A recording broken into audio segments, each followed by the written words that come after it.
मिर्च जितने बड़े हैं उन सबको नमस्कार और जितने छोटे हैं तहे दिल से ढेर सारा प्यार। मेरा नाम है सुप्रसाद महांती और आज सुनाऊंगा आप लोग सभी को एक कहानी।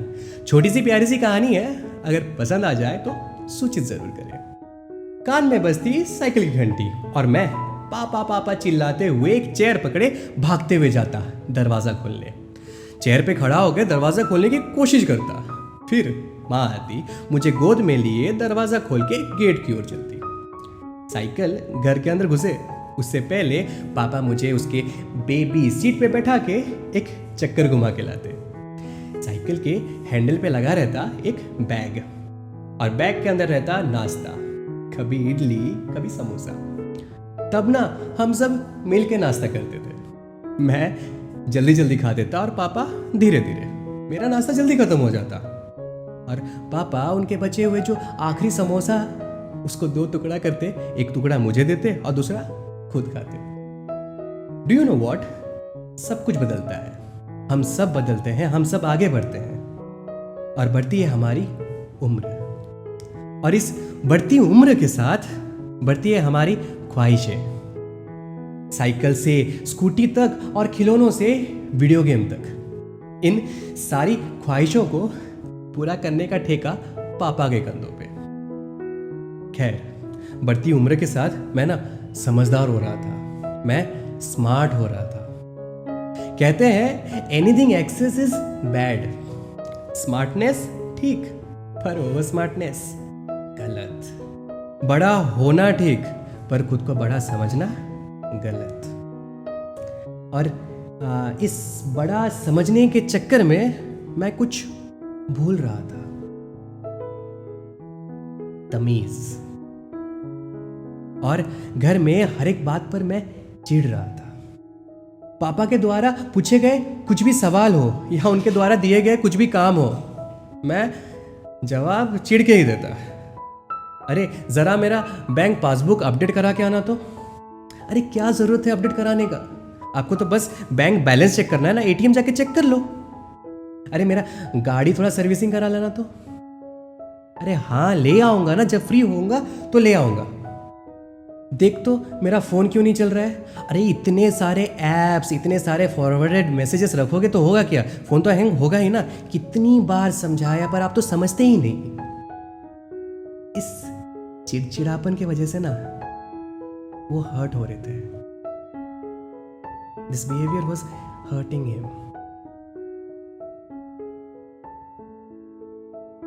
ये जिंदगी भी ना कमाल की होती है।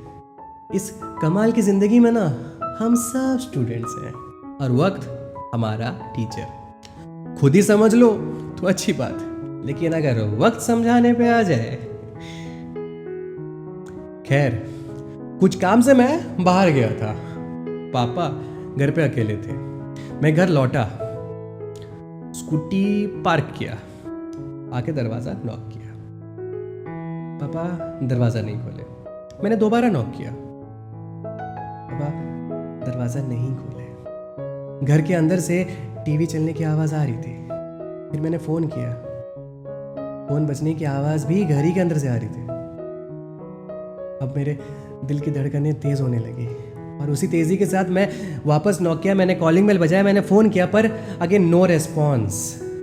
फिर मुझे याद आया कि गाड़ी में ना एक डुप्लीकेट चाबी भी है। घर में ना इंटरलॉक लगा था और मैंने उस इंटरलॉक को खोला और घर के अंदर घुसा। हर एक कमरा चाट मारा, पर पापा घर पे नहीं थे, ना ही था उनका चप्पल। टीवी चल रहा था और फोन चार्ज में लगा था। एक राहत की सांस और बहुत सारे सवाल, और इन सारे सवालों का जवाब मेरे जिंदगी के बीते हुए पन्नों में था। कुछ पलों के लिए मानो जिंदगी थम सी गई हो और उन पलों में मैं जैसे रांझना का कुंदन और मेरे बाजू से गुजरता मेरा बचपन। दोनों एक दूसरे को स्माइल देते हुए कुछ यादों का पिटारा खोल स्लो मोशन में निकल गए। जहां एक और बैंक पासबुक को अपडेट कराने में मैं पापा को इंतजार करवाता रहा, वहीं दूसरी ओर जब बचपन में मेरा नोटबुक ख़त्म हो जाता तो किसी साकालाका बूम बूम की पेंसिल से बनी आर्ट की तरह वो फटाक से मेरे लिए एक नोटबुक ले आते। एक और स्कूटी सर्विसिंग के लिए कतराता मैं, वहीं दूसरी ओर जब भी मेरा साइकिल ख़राब हो जाती या बिगड़ जाती वो कुछ यूं चुटकी में उसे ठीक कर देते। इन्हीं यादों में, सवालों में, जवाबों में मैं घिरा हुआ था, तभी पापा आए। उनके हाथों में पासबुक था और पूछे, अरे करंट कब आया? मेरे आंखों में थोड़े से आंसू और मुस्कुराते हुए मैंने कहा, थोड़ी देर पहले। डू यू नो वॉट, इस दुनिया में ना सब कुछ नहीं बदलता, बस कुछ कुछ बदलता है। हम सब आगे बढ़ते हैं और बढ़ती है हमारी उम्र, और इस बढ़ती उम्र के साथ बढ़ती है जिम्मेदारियां। और जो नहीं बदलता वो है पापा, माँ और बच्चों के बीच का रिश्ता। खैर, अब मैं नाश्ता लेके आता हूँ, कभी इडली, कभी समोसा, और पापा उस समोसे को 2 टुकड़ा करते, एक मुझे देते और दूसरा